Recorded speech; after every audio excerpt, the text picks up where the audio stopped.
Internet, and welcome to another episode of My Cool Friends.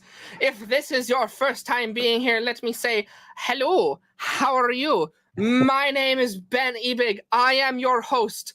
Online leaders depend on me to guide them to bring all of their audience together in the same room through the Ebig matrix while eliminating the heart-stopping overwhelm of technology. And if you are wondering, wow, this is amazing, he's giving himself a round of applause. I'm not. I'm just killing bugs every single time I clap because it's really hot here. Today, my friends, we have a kindred spirit in the night. He is like, oh, what is this? We have hit a frequency. If you're joining us because you saw the trivia game today, we have hit a frequency because this is the other half of the Hindsight Hacking Machine. Today I had the pleasure of killing off the other half in the trivia game, and today I'm interviewing the other half. I know, my segues don't make sense.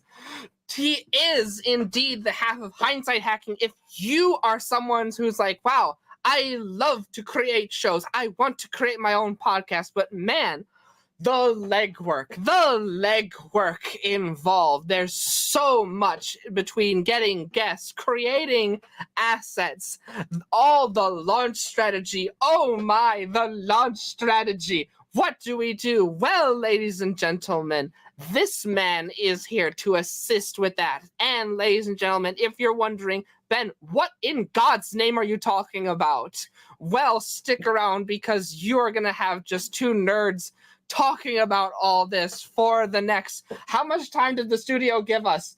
An hour? Thank you, assistant. Thank you very much.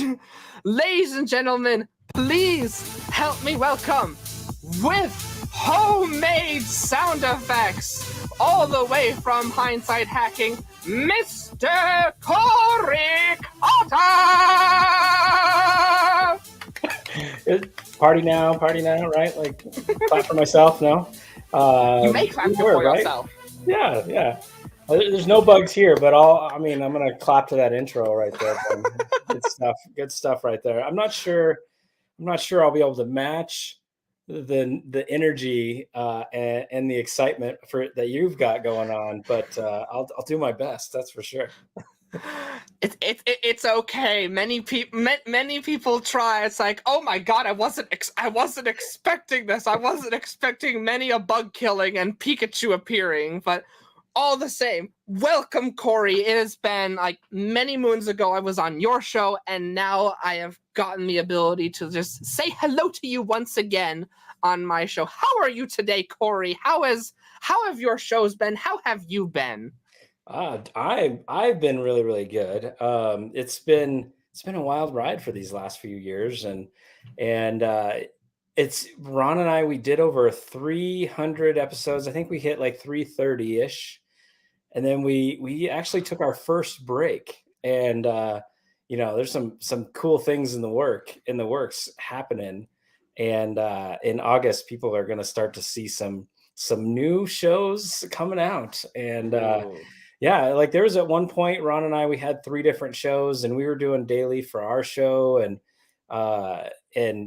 the power of podcasting is unlike any other. So thanks for inviting me to come talk about things that I geek out on like podcasting. It's the pleasure is like truly all mine. And with that, I want to ask you our first question of the evening. You said that you hit like, oh man, like 300 episodes, like, oh man, what a daunting task. I want to start with the task that isn't so daunting.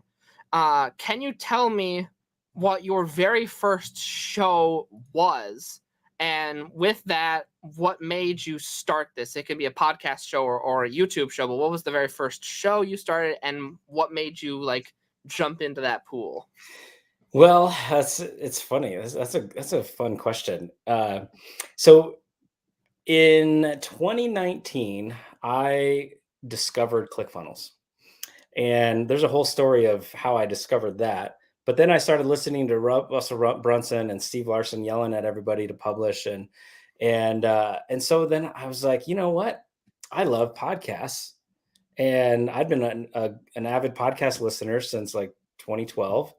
And I was like, well, if I'm going to publish somewhere, it's definitely not going to be writing a blog. Hmm. Let's just do a podcast. And so then I went to my partner Ron, and I was like, we should do a podcast. And he's like, what is a podcast? Is that a radio show? Is it like a radio show? If it's like a radio show, I'll do the radio show. I can be a radio host, right? And and then we went through the process, and we launched on 2020 January 1st of 2020 for Hindsight Hacking. And hindsight being 2020, like we had to launch on the 1st of 2020. January And 1st of 2020. yep, that was when Hindsight Hacking officially launched. And Oh, what a ride you were in for. yep. And so yeah, we published every single week for all of 2020, all of 2021. And then we did very different variations from, like I said, daily to people doing webinars and challenges and all kinds of fun stuff over the course of that time. And we would have different segments of it. And gosh, it's just been such a blast. It's the interview piece, right? Like you get to talk to your cool friends here, and hopefully I'm one of them today. But it's the Obviously. amount of relationships you can build is just insane.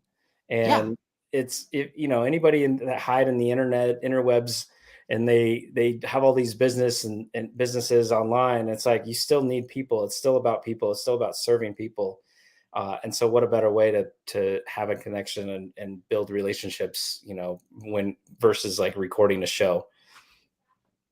Yeah, absolutely. It's that like power of people that it has, where it's like, oh, hey, like I could just like write something, but this is actually like I get to sit down with you and talk with you one-to-one. And then it's not just a conversation that we had like in a break room somewhere. Like we get to, like, now this is archived. Yep. This is now out there on the internet, and this video will now like last longer than me, probably. This will be here longer than like either of us. And that's something truly special. Yeah, so I guess we got to watch what we say, since all of this stuff outlives us, right?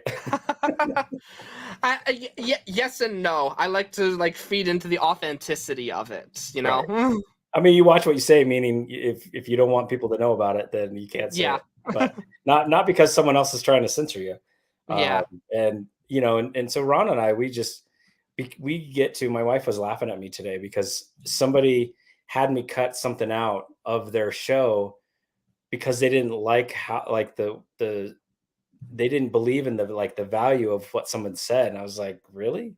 Like they said this on your recording and you don't want it live. But it was just, it just baffles me, because I'm like, I want it all. Like I want people to be as real and authentic as possible. And if I don't cuss too much, but if someone cusses and they cuss a lot on my show, like, so be it. That show has some cuss words. But it's nothing that I ever do. And it's just you, but it's your show. You get to do whatever you want. Absolutely. I believe in that. Right. You're getting into the whole reason of why I record this show live. Because one of my first shows that I did, I got very, very much like, okay, it must be edited so it's perfect. And it must come out like, oh yeah, he's already like, I was like, oh no, what a fool. What a dreadful fool. No, Ron and I, our first like 50 episodes, Ron used to edit for us. And if we took too much of a pause between words, like that empty space was cut out. If we said, or like, and all our transition words, it was cut out, and we did it forever. And then we decided to go the extreme and do what you do. And so we went from the one extreme to the other one, where it's just live and it is what it is. And, then the last year we've really been in the middle. It's like, just, if there's some kind of, disconnect with the audio or whatever, like fix that on the audio level. But it's, it doesn't matter if there's an in the word in this, It doesn't matter if we mess up. If I mess the question up, it doesn't matter. It really doesn't. Yeah. Just, I very much have the whose line is it anyway approach, where it's like, it's there now. That is the content. But like, I realized, like, you know what? There's like so much better use of my time than just cutting out an hour's worth of ums and like obsessing over perfection or whatever that word might mean. Right. Yeah, we've had our clients where like I said, for us, we would edit all that out. But then we've had people even more extreme, and they're like, everything needs to be at the like -3 decibels on this recording, and you export it to this level, and it's got to be this high quality to that, and oh, I'm not even going to have guests on my show because their microphone is not as good as mine, and they don't sound as good. I'm like, whoa, like you're missing the point of this. You're missing the point of a podcast. Like even Joe Rogan, I think, is less worried about that stuff than this guy was. Right. I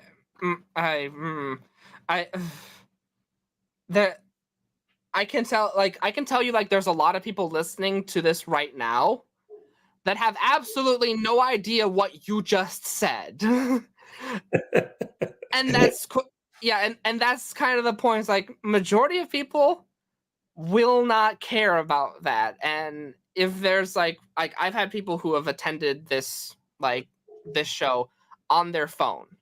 And it's like, oh hey, would I prefer if like, oh hey, please don't attend the show with like your cheapo Apple Apple earphones and microphone combo? Like, would I prefer that you didn't do that? Kind of. Yeah. Am I gonna like put that in the like intro forum and like say anything about it? No, it's not worth it. I'm happy that you're here, and I'm happy that you've like put forth that effort. And but yeah, I mean, not so many people, when we help them launch, they're like, what's the best microphone and what's all this stuff? And I'm like, I don't know, just record. Like if money is a concern, the most important thing is to record. So if your phone is your only option, like record on your phone. I don't care.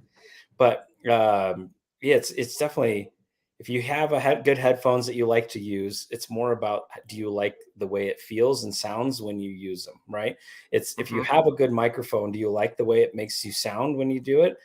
Is it super important? No, it's for you. It's for you, the host. If you feel better about having those headphones and the right microphone, then great. But it does not matter to that audience. Someone asked me this like microphone question one time, and there's a really good video out there. I can send it to you if you like. But someone literally got like, he hunted down like the cheapest microphone he could buy, and it was a $20 microphone on Amazon. It's like you could either buy one of these microphones or a copy of Shrek Forever After on DVD. Nice. And he compared it to like the most expensive microphone you could possibly buy. And that was like, he couldn't actually buy it. He had to go rent it from a recording, like a equipment rental studio. And from what I understand, like supposedly like famous voices had recorded with this microphone, and it was worth like $12,500. This one microphone. Like, wow. You could buy a car, or maybe you could buy tens of thousands of copies of Shrek Forever After on DVD. Right. And once you compared the difference, and he like sang into these microphones, like put them through the paces, like very little difference to them. Yeah, sometimes like there was some popping that you might have issues with on the $20 one, but not like to get started. For getting started, there's no reason why you couldn't have picked up the $20 Amazon microphone and just get it shipped to you. Like, it's fine. It's really fine. Especially if that's, because a lot of times, like I was just talking about this today on trivia, like the curse of knowledge, where you know so much that it stops you from taking action. Yeah, definitely. And from the microphone standpoint, I mean, I have a Blue Yeti. It's like, I think it was like $70 when I got it. And there you go. Mine is pretty much like that. But I'm not even hooked into it right now. I don't use it most of the time. And there's one microphone I do want, and someday when I grow up to be a big deal, real podcast host, and I might get it, and it's $300. but it's like $300 for the microphone. It seems too expensive for me still. And I play in the podcasting world all day, every day. So, but someday when I grow up, maybe I'll get myself one. So that we've been talking a little bit about microphones, and it's like, oh man, like unless I have a quality microphone, I can't start podcasting. What would be something that like people that are like have their shows going? I would say like, oh, most important thing you could do to have a like good podcast is just go get started. But what's something that a lot of podcast hosts that once you get over that getting started, what's something that a lot of people are not doing that if they did this thing, it would like, oh man, like transform their podcast into gold? Yeah, I mean, I think there's a lot that comes on my mind to answer that question, but a lot of people when they sign up and they think monetizing a podcast, and we play in the space and help people launch in the business space. So, a lot of times part of the process is you want to monetize your show, um, and so people's first thought is to get an advertiser or some kind of thing there, and I'm like, that's not the way to monetize the show. But if you and circling back to your question, if you are having a show where you mix guests and you mix some solo content where you're teaching and giving value in whatever it is that you're the expert in, that will help lead to that credibility. That will help lead to those sales that a person might be using their show for. But if they're only using guests, then you oftentimes miss the opportunity to teach, right? Like you get to be involved and engaged and as a host. And Ron and I, we fell into this by accident, because when we launched, we became an amazing hosts, meaning we were great at interviewing everybody. We were great at asking questions and bantering back and forth, but we never talked about what we did, right? We never really taught anything about what we did. And so anybody getting started, that's my recommendation. And we teach people when we launch, like it's 50% of what they're launching with is them teaching and giving value and being there by themselves. And then 50% is interviewing and utilizing the guests' knowledge for cool conversations and giving value from your guests, but also using the guest audience, right? So it's even vice versa. If you're just a person that comes and does a solo show every day, which sometimes people do, and you never have a guest, well, your audience of one is still going to be one tomorrow if you don't put it in front of any other people, right? Right. And so 50-50, 100%, unless you're some big name already.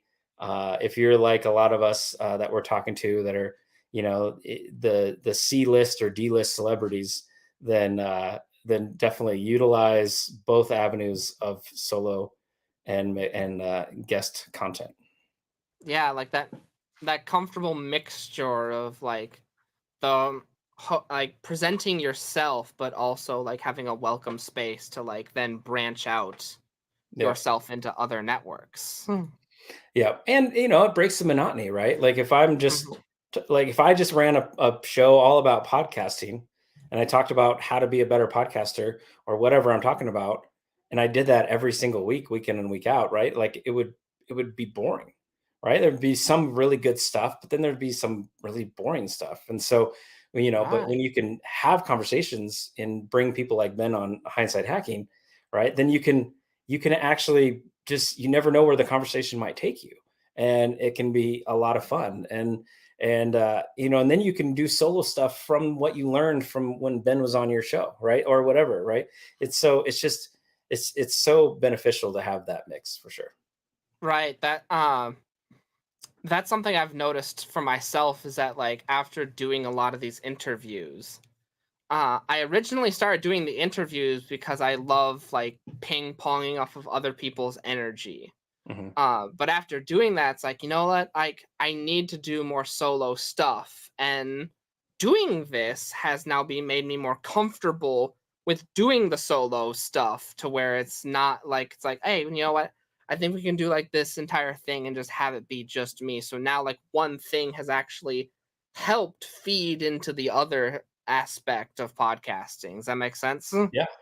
Yeah, 100%. And for you, I assume because you do StreamYard for these interviews, when you're going solo, you're probably doing StreamYard as well, right? And you so you go live on that same, it's everything is the same. It's just you talking instead of someone else. And so that's a big thing for us. If somebody's recording interviews on Zoom or wherever they record these interviews, they're solo if they want to have it be comfortable and easy and all of that you're just talking about, where you get more used to it and comfortable with it being solo, then just do it the exact same way you do your interviews, and then everything will just become the norm.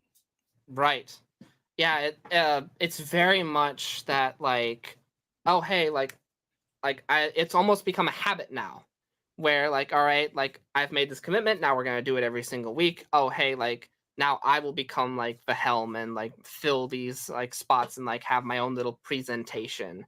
And yeah, we do it on StreamYard. The main reason why I do it on StreamYard is because, like, whenever I like have my stuff here and have like my visuals and have like my sound effects, is because I want to see like the path of least resistance.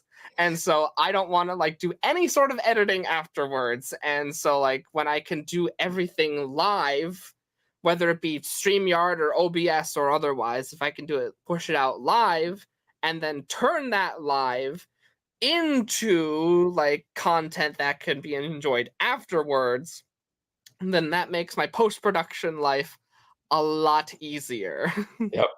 Yeah, it's funny. Ron and I, we were guests on the Biz Bros show, Love the and Biz Bros. their first the first thing that really stuck with us was they used the term frictionless, and they recorded and then tried to edit and then tried to publish, and then they never did it again.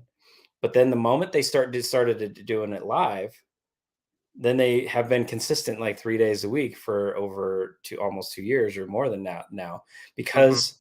because it was frictionless, just like you're talking about, right? Because you just start it and you hit start and you go and talk, and then you're done, and it's live and it's out there. Yeah. Have you when you were starting, or maybe even still to this day, do you ever get that like jitters of pushing the go live button? I do. I get the jitters if I am on my phone to go live onto Facebook, because that's not my natural like podcast recording. But if Mm-hmm. I was on my computer, and you hear in this screen on a StreamYard, like it doesn't matter. I'm good to go. But yeah, if I'm like on my phone in a weird spot, ready to, like, for whatever reason, I need to go live in that sense on some social media channel, I still get the jitters. I still get the butterflies for that. For some reason, I don't know why. It's probably for the reason that you said, like, it's not your like natural habitat Yeah. that you're used to. Because I can tell you, like, when I first started doing this, like I was in the jitters because it wasn't my natural habitat, and that was the whole reason why the intro was there. Yeah. Because it was me like centering my head for like for going live and like doing my little like whatever sort of meditation I needed to do. That's the whole reason why there was an intro for the live shows, was it was me getting psyched up for it. Nice. But it's really nice to have that intro for other Yeah. reasons too. I mean, number one, it allows any of your audience to see that you go live, but it gives them the 30 seconds or 1 minute or whatever it is to kind of stop what they are doing to make their way to be your viewer. Right? Yeah. And so that is one good thing that I like. We've always had intros as well for our show. But then another piece is, again, when you go to uh for us, we would go live in Facebook and YouTube and then download it and upload it to our podcast hosting platform. And then it already had the intro and it already had the outro in it. So again, it was frictionless at that point when we were doing zero editing. We also included the intro outro, and then it's sitting on Apple and we don't have to worry about it. Yeah. Absolutely, and it makes like you don't have to worry about it anymore. It makes your life a whole lot easier. I'm gonna stay on this topic of being frictionless. Go for it. I know it over at Hindsight Hacking. I know this because it was mentioned to me this morning Okay. that one of the things that you guys do is that like you'll make like a lot of assets for shows. So like when like you or a client as a guest on a show, you'll make like a whole bunch of like packaged assets. So like, oh hey, here's a photo for Instagram, here's a like photo for Facebook, and like a YouTube thumbnail, and you'll like, oh hey, here's the whole like kit and caboodle. Can you tell us about like the little process of like how that goes about? Yeah, I mean, like behind the scenes process, or just the why I believe in that aspect of it. Let's go with both. Both. Okay, that sounds good. I can do both. Oh, both. Let's Um, go with both. yeah. So basically, and this is why we stopped going to do live for our show, is because we do this for ourselves as well. And so it's like we get done recording, and then whether it be Ron or team or whoever, we would have our set number of, we're going to find 2 videos, 1-minute type videos, or 4 videos, like depending on kind of the package, and find little like 1-minute clips that can then go to Facebook or go to stories or reels or wherever you're going, right? And then always having like a call to action, always having it look fun, right, with a little music. And so people, then the goal is they see it, and then they want to click and read the little caption or copy with it, and then maybe there's another link to go listen to the full show, or maybe there's a link to go to whatever sales page you wanted to do, or go connect with you on a social media platform, whatever that link is, or some kind of call to action. Like a And it allows curiosity people hook. to get to know the show a little bit, get that little snippet. But then B, why we, again, for ourselves, we get someone on our show, and then we give them the assets from our show where they were interviewed by us. And then all of a sudden they're sharing it on their social media. And like we had somebody on, she was only on LinkedIn, but she for 6 months was once or twice a week sharing an asset, whether it be a quote card or a video that she's in. But every single time it's got the little Hindsight Hacking logo and the connect with us, or listen to the show, whatever it is, right? And so she's changing it for her social media and talking about why she was saying whatever she was saying, but then she's sharing us at the same time. It's like, it's amazing to do that. And so like we went all of 2021 where Ron and I posted 3 posts a day on Instagram, Facebook, and LinkedIn. Not once did we do anything outside of record a podcast and then turn it into assets and then post them on the platforms.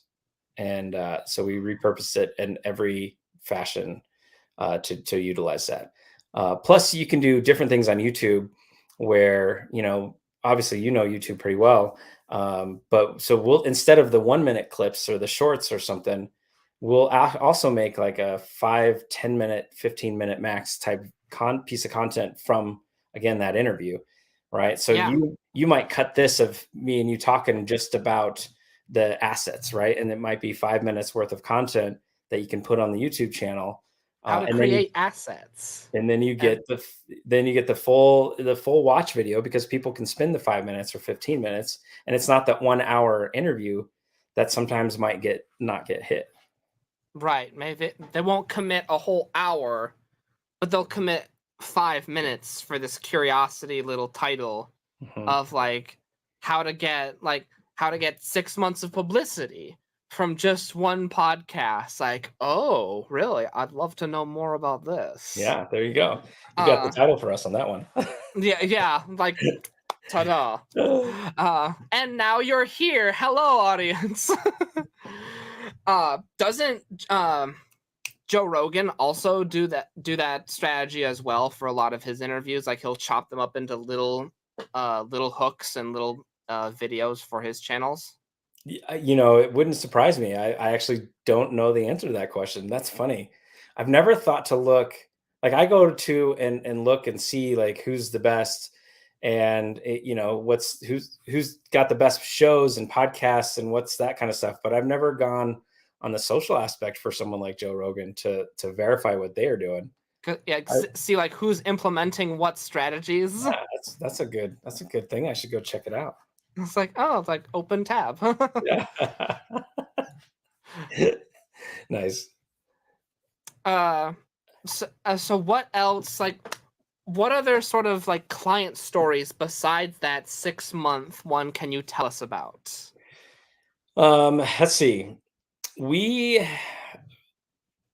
this is a fun one. So we have a friend, and she launched a show, and she is in law enforcement in the California area, and um, through the launch process, less than 1 month later, she was asked to do a TED talk and speak about the things that she was doing with helping women. And like certain things like that. Like we've already talked about the relationships you build, like Yeah. second to none.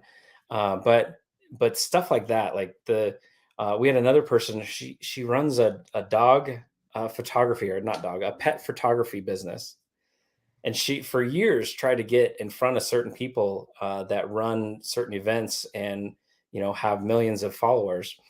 And she, lo and behold, she gets a podcast. She starts asking people for to be guests on her show, and all of a sudden she is now doing photographs at these events that she couldn't get anybody to talk to her for prior to that. And so these are kind of super niche things, not necessarily in the main marketing or business space. Right. And they're getting these very, very cool things. And it's the sky's the limit. The sky is really the limit when you have a podcast, because we, again, over 300 plus episodes, maybe 150 to 200 of that was interviews, and not once did anybody ever tell me, no, I won't be a guest on your show. Wow.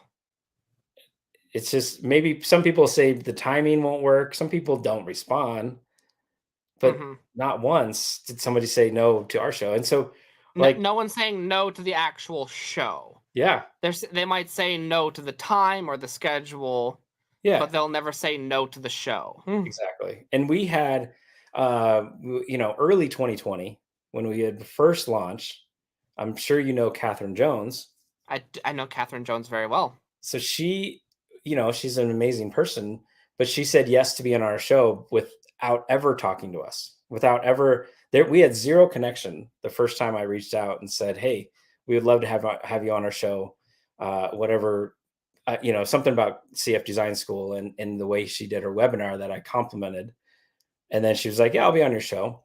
And then I guarantee we had 5 other guests come on our show after that, because they saw Catherine's name Hmm. on the show. So, I mean, there's just so many stories. And then, I mean, Catherine ended up coming on our show, I think 4 times.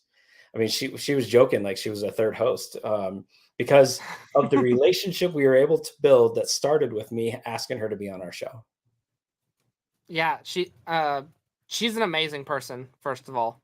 Um and like just that, like almost like you could call it like a snowball effect. Like I've heard people of just saying like, "Oh, hey, like oh, hey, do you want to be on our show today?" And then like, oh, like I think this was like Russell's story that he told one time. Like someone called him and said like, "Oh, hey, do you want to be on my show?" And they said like, "I don't know who you are." No.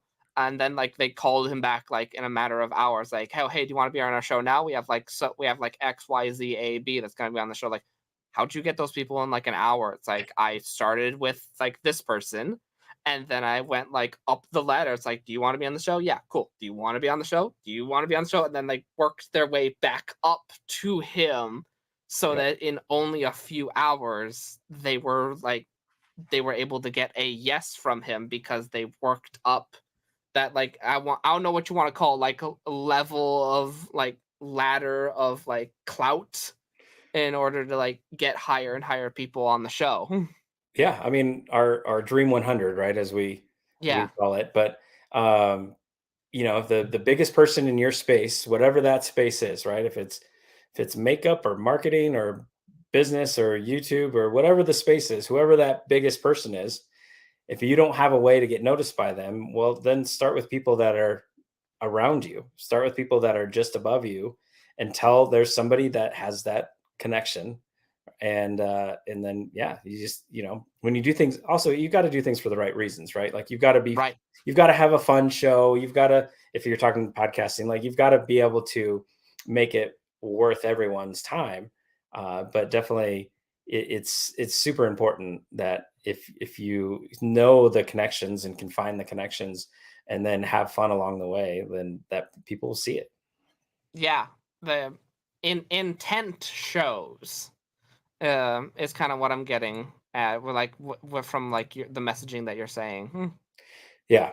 I mean, just if you just if it's purely like, hey, I want to do business with Ben, and this is only going to be a successful conversation if Ben and I are doing business after this, right?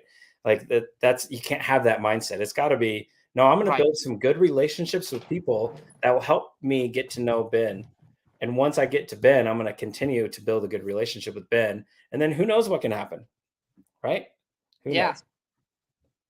You mentioned a little bit that like you had a police officer that had a successful launch strategy as well as a dog trainer that had a similar experience.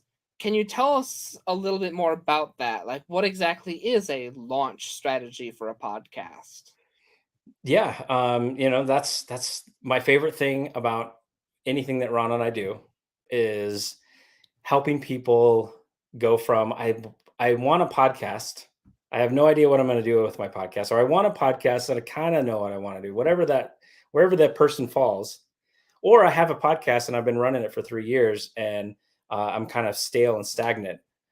All of it's the same. I love going through the process, and it takes roughly 30 days.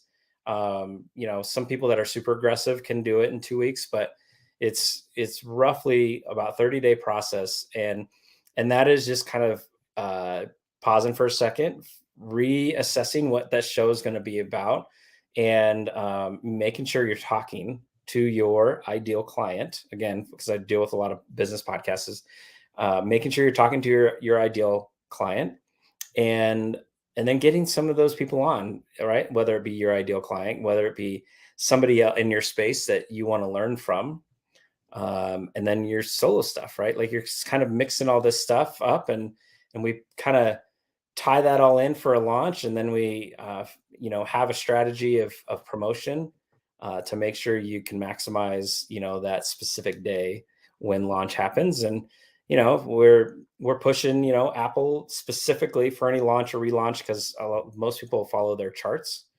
and every single person that we've launched, Vasi, who had her pet photography show, hit number 10. We had Dwayne Moffat, who had never done a Facebook Live. I think you probably know Dwayne, right? Mm-hmm. He had never done a Facebook Live at first when we started the process. No idea what his podcast was going to be about. The Imperfect Parent Parenting Podcast, he hit number 1, right? And it's just, you just follow the process, and it doesn't matter if the person's audience is 1 or 1,000. I guarantee if you follow the steps and follow the process and take the right amount of time, don't just go hit record and put it on Apple. No, there's a few certain things that you can do. And then you can hit the charts, and then you use that for credibility later. You use that for, hey, Catherine Jones, I'd love to have you on our show. When we launched just this past month, we hit number 23 in the US marketing charts, or whatever it might be, right? Like it's just, right. You have that as the social credibility. You have this trophy that will say like, this represents traffic. You want to be on our show. Yep. And it's, any ranking, as really anything, right? Like you could be number 1 today, but tomorrow you're not, because somebody else like Joe Rogan published a show, or Oprah Winfrey published a show, and all of a sudden she's getting her 1,000 or 10,000 downloads at one time. And so, yeah. And then it's just about having fun, right? Like, go through the process, have a little fun, helping people discover what they really want to talk about. Is super, super cool. And it's so funny. Everybody always has the concern of, why would somebody listen? And I'm like, well, if you have a business, are people listening to you for that? Yeah, they come Mm-hmm. on by, or they find you somewhere and you're selling them. Like at some point, somebody's listening to your story of why they need to purchase what they're purchasing from you. So you have built-in episodes right there, Right. right? And those that don't necessarily know what they want to sell, and we've gone through that. If they don't figure out what they're trying to sell for any kind of business they're trying to launch, then yeah, their podcast is going to fizzle up at some point because they don't give the right direction or get to their audience. They're going But somewhere, but they don't have a direction. yeah, yeah. Or if it's a hobby podcast, then that's a whole another different thing, right? But if you love Pikachu and Pokemon, and you want to go talk Pokemon all the time, great. The people listening to you will love that same thing too, and talk Pokemon all the time. Or a Junaid Ahmad, right? He has a Hacks and Hobbies podcast, and he talks business, and he talks like different things that people do, from games to all the different hobbies that people might have. Mountain biking, I think, was a big conversation of ours during that time. And it's like people are going to talk about it because they want to have the business snippet, but they also like the hobby aspect, right? So he's very Mm-hmm. clear on that. But that didn't have anything to do with his business. It was just a fun project. But that podcast was good because of doing that. And maybe now he's shifted a little bit to be more focused on certain things he does with his home setup with computer, the video and audio and stuff that he has. Such an amazing thing. But yeah, if you know who you're talking to, if you have your ideal client, then it is so easy to figure out exactly what to talk about, and then your ideal client will listen. Your ideal client will show up if you're talking about things that make sense to them and make sense to your offer. Yeah. That like I want to go back to that like thought you had of like, oh man, but who would listen? But who would watch this YouTube video? Like that sort of thought, like that scary thought that keeps us from publishing. Mm-hmm. Like how have we've both gone like have obviously overcome this because you and me publish a lot. I want to ask you personally, how have you overcome that little like scary voice inside your head? And complementing that, how do you like help your clients overcome that little scary voice? Yeah. The first thing I have to say to that is it truly doesn't matter. The right person will find it when the right person finds it. What's more important is, and it was when I launched, and this is what I teach to others now. It's more important for the relationships that you can build with the people that are coming on your show as a guest. Focus on that. And we've had people never actually launch a show, make almost six figures, because he was just interviewing people, and he interviewed, I don't know, 55 people. I'm like, hey, you should probably launch. Like, everybody's expecting. That's not right. You should launch. But it's just, you just focus on the person that's directly next to you, in front of you, however you record your show, and then the rest will happen at the right time, right? Like one person might have heard our first couple of episodes when we first launched. In some people heard the launch, but then after that, when we started just going, like, it was, I think, only like 15, 20 downloads that would happen in a week. And it's like, yeah, it's okay. I'm making 15, 20 connections in a week because of people I'm trying to get onto my show.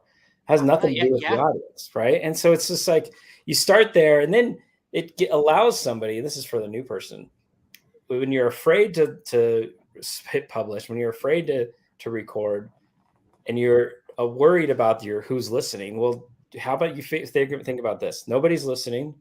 Focus on the person next to you. You'll have better conversations, better content, better recordings, and then you'll get better and more comfortable at hitting record. And then once you're better at being a podcast host or a show host of some kind, that's when they'll start listening, and then you'll be ready for it. You'll be ready for a bigger audience. You'll be ready for audience, people reaching out to you because they want to be on your show, or they want to, work with you because you taught them something cool from your show, or whatever it might be. Right. But so it doesn't matter the first little bit. Yeah. It doesn't. Like, it, a fun little analogy that I have always come up with is that, like, oh, hey, have you ever gotten like a nasty comment on YouTube? Have you ever clicked on that person's YouTube channel and found that there was nothing there? Yes. Yeah. Every time. Yep. I mean, go for it. People, whether they're jealous or whatever the situation is, right? Like, society, for whatever reason, it's okay to hide behind the computer and say things you wouldn't say to someone's face.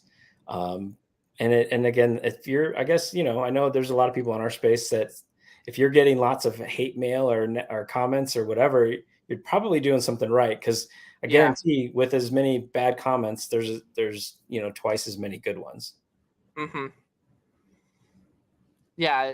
The more, like, odds are, if you're getting like those that negativity, or if you even have that negative feeling like, oh, hey, I'm not quite sure this is the right thing, then that means you're probably going in the right direction. Yeah. Again, if you believe in something, you're taking a stance on something, right? Whether it's religion or political, like if you have a strong belief, then great, embrace it, and the right people will find you and listen to it and enjoy it. And some people will also listen to it and hate you for it and make comments about it, but then they'll go away. They'll eventually go away. Right. The attention span is small. Yes. I have this notepad here. I started just like, I have someone I've been playing video games with, and I started just like telling stories. Because, that comes with the territory of hosting a podcast. Right. And so I just like had the idea, like, I should put these in a book. And so like I just like started like making a book template. And so like I should write these down and like see if they can like be organized somehow into a book. But that's like, this has got me thinking, like, this is how most podcasts start. Is that like you have a conversation with someone and they're like, this would make a really good podcast.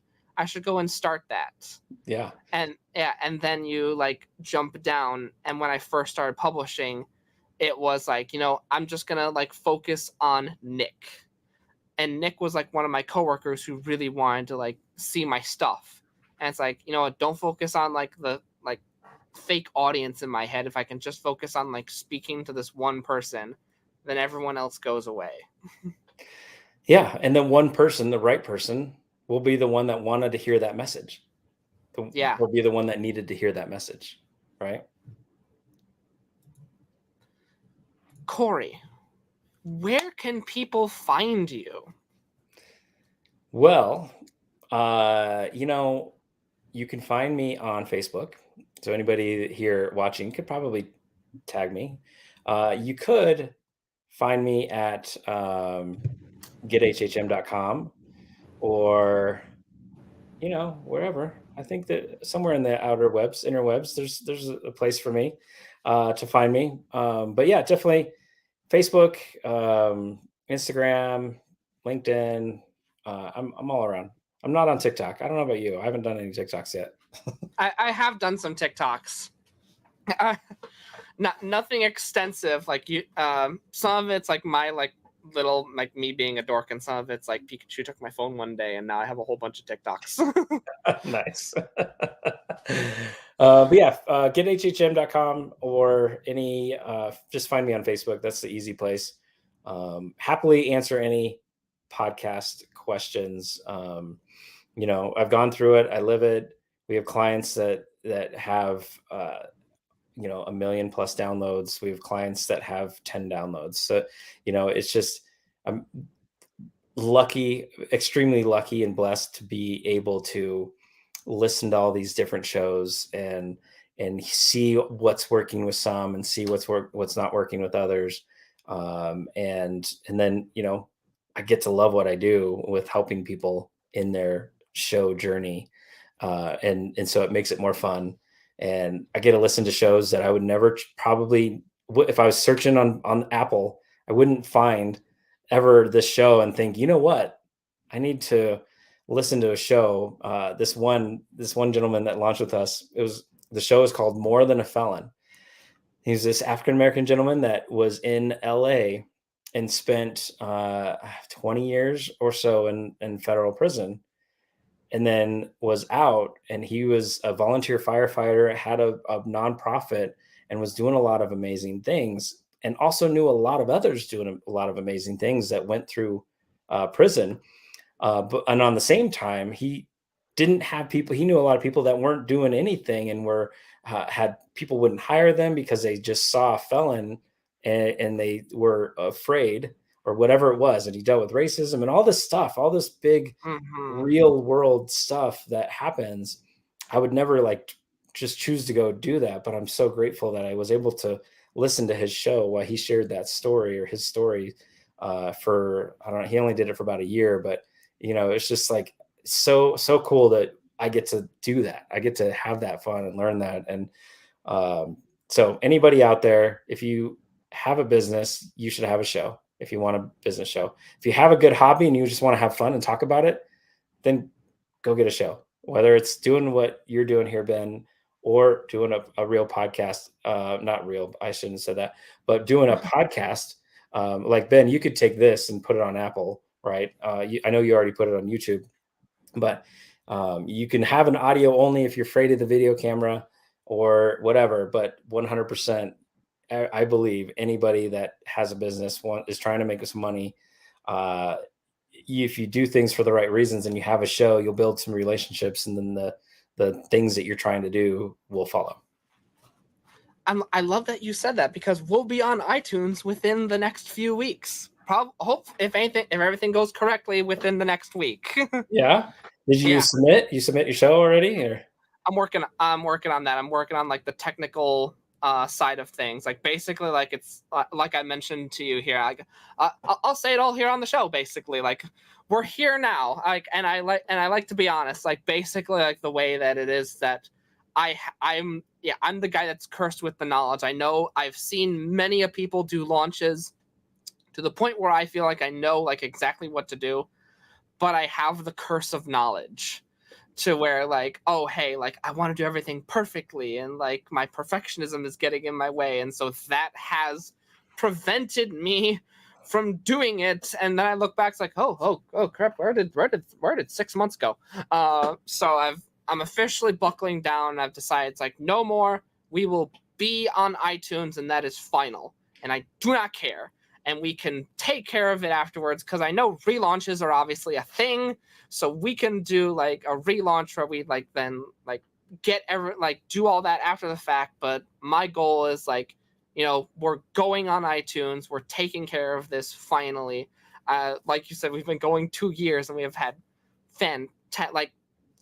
life change, episodes that are quite honestly life changing. I could stick this in front of my friends, this is the information you need to get past this. This is gold. Nice. And nice. So and the beauty is that I'm not gonna stop. I now have what every podcast host wants, a backlog.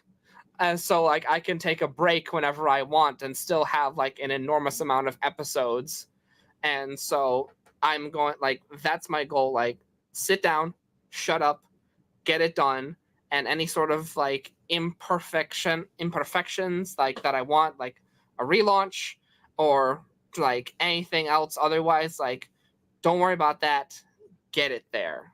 Go for it. As soon as we stop recording, I'm going to share what I have a little idea for you, and maybe it'll be good, maybe not. I don't want to share it here because I want people to be surprised if you do this, and then you can have a good, easy, successful launch. And then you, in the future, right, you take this recording that you're doing right now, you hit download, and then you hit upload, and then it's done. And you get, so it's as quick and easy on Apple as it is for you to go to YouTube. Launch is just a smidge different. if you want to use that, get it to hit the charts and get that social credibility and all that stuff. But you have so much content. I have a cool idea. If you can only hear him and you can just like, he's smiling right now, like there's something in his head. Cory, is there anything else you'd like to share with the audience before we ride off into the sunset? Yes, if you have a show and you want to launch the right way, or if you don't have a show and you want some help to figure out what you're doing, how to do it, profitswithpodcast.com. And we actually do it all done for you. We create the graphics, we edit the videos, edit the audio, whatever you want to do, we take care of it. So all you got to do is hit record. Unfortunately, I cannot record for people out there. It doesn't work. I've tried, but you do the recording. We'll take care of the rest. So come find us at profitswithpodcast.com. You heard what he said. He can't record for you. You have to go and sit down and hit the record button yourself. And that means today is the day that you must take action on that idea that you have always said you wanted to do. Ladies and gentlemen, this has been another episode of My Cool Friends. We go live every Friday at 8:30 p.m. Eastern Standard Time. Until next week, ladies and gentlemen, we'll be back with another fantastic episode. Until then, ladies and gentlemen, have a fantastic weekend. Stay cool, stay safe, and stay healthy. Bye, guys.